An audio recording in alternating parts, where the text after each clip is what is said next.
नमस्कार दोस्तों, मैं जर्नलिस्ट रोहित शर्मा अपने इस नई वीडियो में आप सबका हार्दिक स्वागत करता हूं, अभिनंदन करता हूं। अंग्रेज़ों ने भारत में फूट डालो और राज करो की नीति से कई सालों तक शासन किया। यहाँ के राजा महाराजाओं को वे आपस में भिड़ाते रहे और अपनी गोटियां सेकते रहे। कुछ इसी तरह का नज़ारा आजकल महाराष्ट्र की राजनीति में भी देखने को मिल रहा है। जिस तरह से वहाँ पर शिवसेना के दो टुकड़े हुए हैं, उद्धव ठाकरे और एकनाथ शिंदे के बीच जिस तरह से शिवसेना में वर्चस्व को लेकर आपस में जंग चल रही है, उससे ऐसा दिख रहा है कि भले ही इन दोनों नेताओं की भी शिवसेना की जो आज कीरकरी हुई है उसमें भले ही इन दोनों नेताओं का भी कहीं ना कहीं रोल हो, कहीं ना कहीं इन दोनों नेताओं की भी गलती और चूक रही हो, लेकिन यहाँ पर एक तीसरी अदृश्य शक्ति है जिसकी वजह से भी शिवसेना में आज ये दरार की स्थिति पैदा हुई है, आज ये बिखराव की स्थिति पैदा हुई है। ये तीसरी शक्ति अभी दिख नहीं रही है, लेकिन अंदर ही अंदर जिस तरह से गेम खेला जा रहा है उससे निश्चित रूप से शिवसेना में आज ये जो टकराव के हालात पैदा हुए हैं, ये तीसरी शक्ति के प्रभाव से, तीसरी शक्ति का प्रभाव भी यहाँ पर एक बड़ा कारण हो सकता है। तीसरी शक्ति कौन है? ये वही शक्ति हो सकती है जिसके साथ में आजकल उद्धव ठाकरे की दोस्ती चल रही है, लेकिन उद्धव ठाकरे ये समझ नहीं पा रहे हैं कि मैं जिनसे दोस्ती कर रहा हूँ, हो सकता है आने वाले दिनों में वह दोस्ती उनके लिए काफ़ी महंगी पड़ जाए, उनकी पार्टी के लिए काफ़ी खतरे वाली साबित हो जाए। फ़िलहाल उद्धव ठाकरे एकनाथ शिंदे को अपना दुश्मन समझे हुए हैं। उन्हें ही ये कह रहे हैं कि अपनों ने ही पार्टी की पीठ में खंजर भोंका है, लेकिन एक खंजर ऐसा भी है जो उन्हें दिखाई नहीं दे रहा है। अगर वे उस खंजर को नहीं समझ पाएंगे तो आने वाले दिनों में और भी शिवसेना की कमज़ोर स्थिति वहाँ पर हो सकती है। दोस्तों, जब तक बाला साहब ठाकरे जिंदा थे तो शिवसेना की तरफ कोई आंख उठाकर नहीं देखता था। बाला साहब का विराट व्यक्तित्व था और तमाम तरह के बड़े राजनेता, चाहे वो सेंट्रल राजनीति से वास्ता रखते हों, चाहे स्टेट की राजनीति से हो, चाहे किसी भी पार्टी के राजनेता हो, बाला साहब ठाकरे के दरबार में आकर उसका सर झुक जाता था। बाला साहब ठाकरे से कोई भी राजनेता आज तक आँख से आँख मिलाकर बात नहीं कर पाया, लेकिन जैसे ही बाला साहब ठाकरे का देहांत हुआ उसके बाद में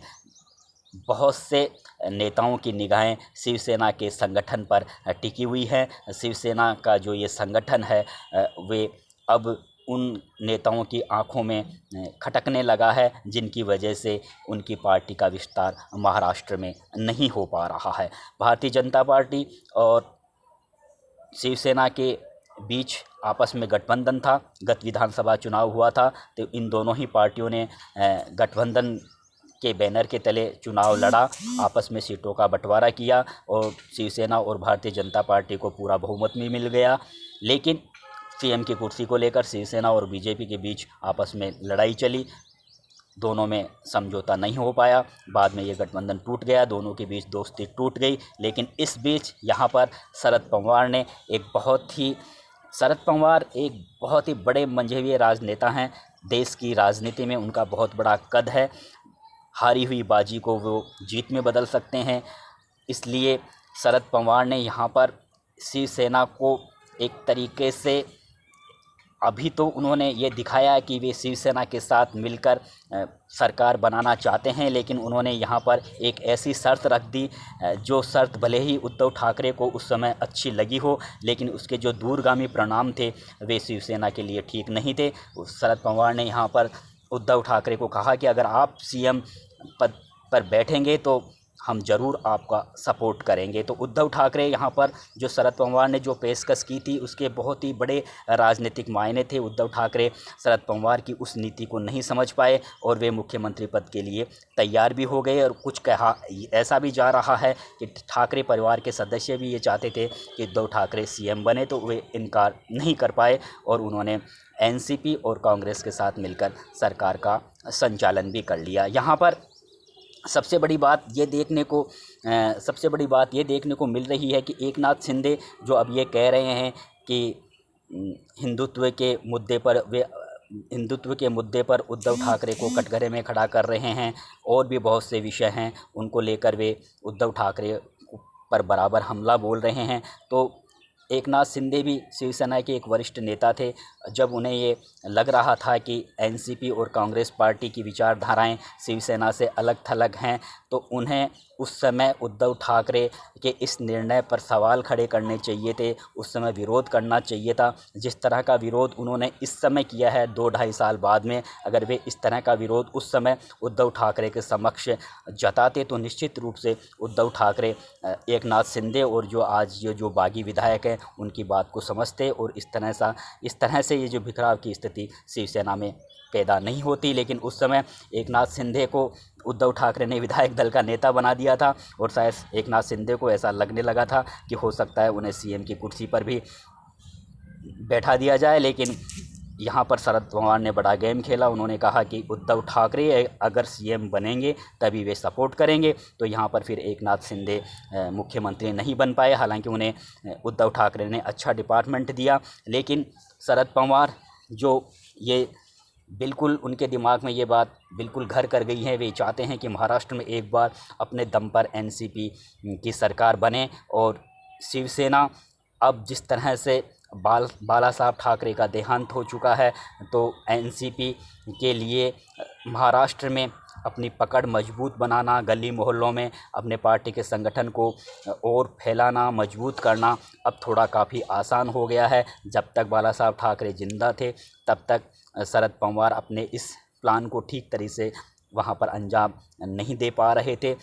यही वजह रही कि जब गत विधानसभा चुनाव में भी नंबर 2 पर रही शिवसेना सीट हासिल करने में और तीसरा स्थान एनसीपी का रहा। तो यहाँ पर जो शरद पवार थे उन्होंने बहुत ही बड़ा सूझबूझ और राजनीतिक कुशलता दिखाते हुए जानबूझकर उद्धव ठाकरे को सीएम की कुर्सी पर बैठाया। उनके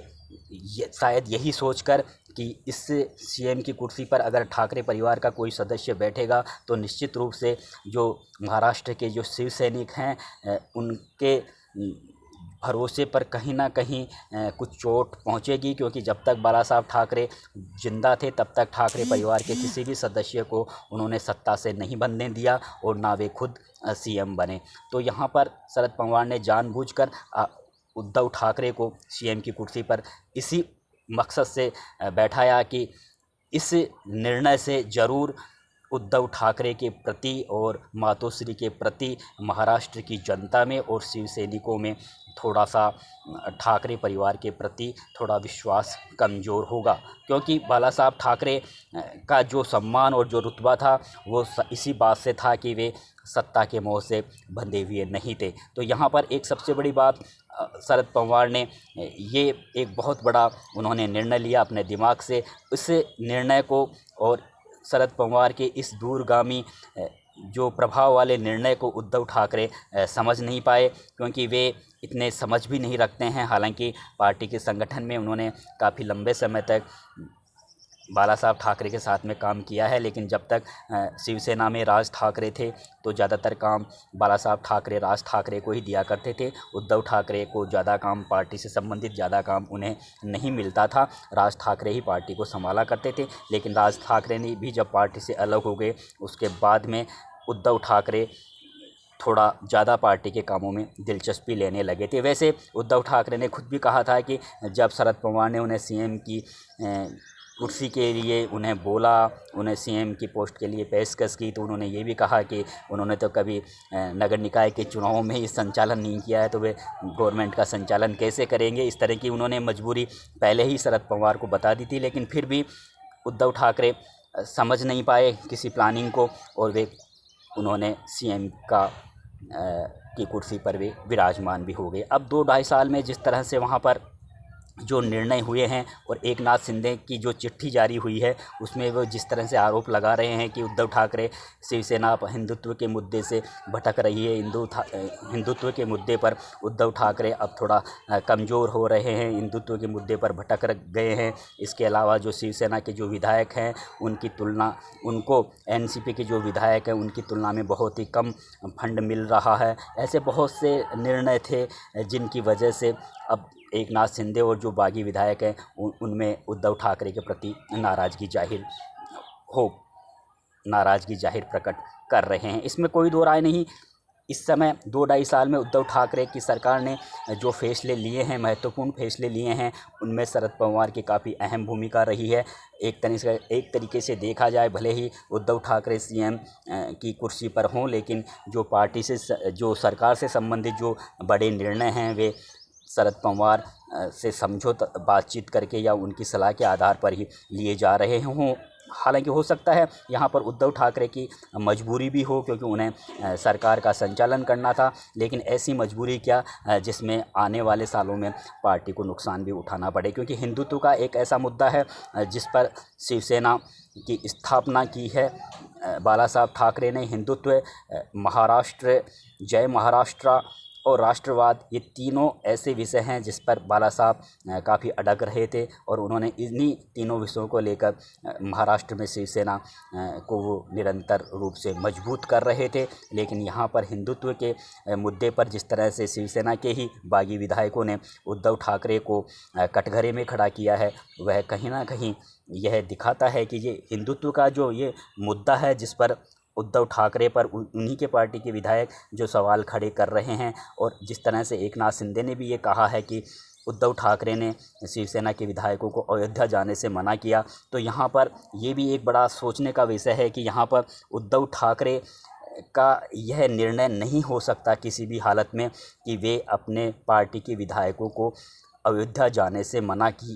करें। हालांकि उन्होंने मना किया होगा, लेकिन ये उनकी दिमाग की उपज नहीं है, ये उनके दिमाग का निर्णय नहीं है। यहाँ भी किसी तीसरी अदृश्य शक्ति ने उन्हें ये कहा है कि आप अपने विधायकों को अयोध्या मत भेजिए। हो सकता है जो तीसरी शक्ति, जो अदृश्य शक्ति है, वह या तो ये सोच रही हो कि अगर अयोध्या में जाने के बाद में यूपी में भारतीय जनता पार्टी की सरकार है और वहाँ पर पार्टी के विधायकों को तोड़ा जा सकता है, इसलिए अयोध्या में शिवसेना के जो विधायक हैं उन्हें नहीं दिया जाए, या फिर जानबूझकर हिंदुत्व के मुद्दे पर शिवसेना को कमज़ोर करने के लिए उद्धव ठाकरे को कुछ इस तरह की राय दी गई हो। लेकिन उद्धव ठाकरे इस राय को समझ नहीं पाए और उन्होंने जो शिवसेना के जो विधायक थे उन्हें अयोध्या जाने से मना किया। तो इस तरह से ऐसे बहुत से बातें हुई है, बहुत से ऐसे निर्णय हुए हैं जो देखा जाए तो उद्धव ठाकरे के दिमाग के निर्णय नहीं कहे जा सकते, लेकिन अब ये उनकी मजबूरी थी, या वे किसी जो ये तीसरी जो अदृश्य शक्ति है इसके जो निर्णयों को वे समझ नहीं पाए। कहीं ना कहीं यहाँ पर उद्धव ठाकरे इस मामले में वे पीछे रह गए, जिसकी वजह से आज शिवसेना में इस तरह से ये दरार पड़ी हुई है और एक बहुत ही बड़ी मुसीबत शिवसेना में आकर खड़ी हो गई है। फ़िलहाल ये देखना है कि अब आने वाले दिनों में शरद पवार किस तरह से एनसीपी के विस्तार को आगे बढ़ाते हैं, क्योंकि एनसीपी एक ऐसी पार्टी है जो भारतीय जनता पार्टी से इस समय टक्कर लेने की स्थिति में नहीं है। 2014 के बाद में जिस तरह से नरेंद्र मोदी के पीएम बनने के बाद में जिस तरह से भारतीय जनता पार्टी का पूरे देश भर में रुतबा बढ़ा है,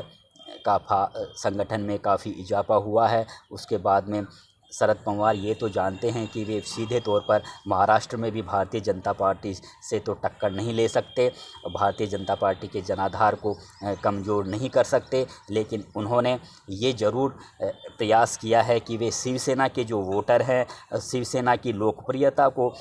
कम करके वे एनसीपी को फ़ायदा दिलाने की वे कोशिश ज़रूर करने में लगे हुए हैं। भले ही वे इस समय उद्धव ठाकरे से इस समय उनका दोस्ताना संबंध हो, लेकिन वे बहुत आगे की सोचकर वे प्लानिंग करते हैं। वे ज़रूर अपनी पार्टी की सरकार को महाराष्ट्र में देखना चाहते हैं, इसलिए उनकी कोशिश यही है कि येन केन प्रकरण जो शिवसेना जो एनसीपी के विस्तार को रोकने के लिए महाराष्ट्र में एक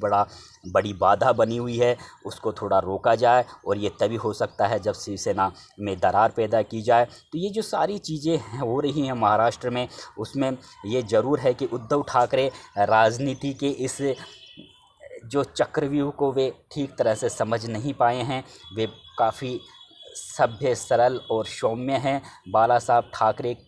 का जैसा विराट व्यक्तित्व उनका अब तक नहीं हो पाया है। अगर उन्हें शिवसेना को आगे बढ़ाना है तो उन्हें भी अपने सोच से, अपने दिमाग से,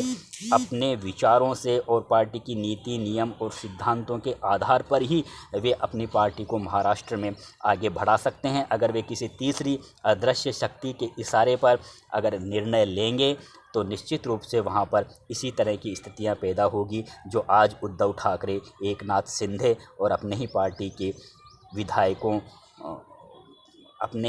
के विधायकों के आगे जिस तरह से वे जूझ रहे हैं, संघर्ष कर रहे हैं। तो मैं एक बार फिर आपसे विदा लेता हूं और अगली बार आपके लिए एक और अच्छा वीडियो लेकर हाजिर होता हूं। नमस्कार दोस्तों।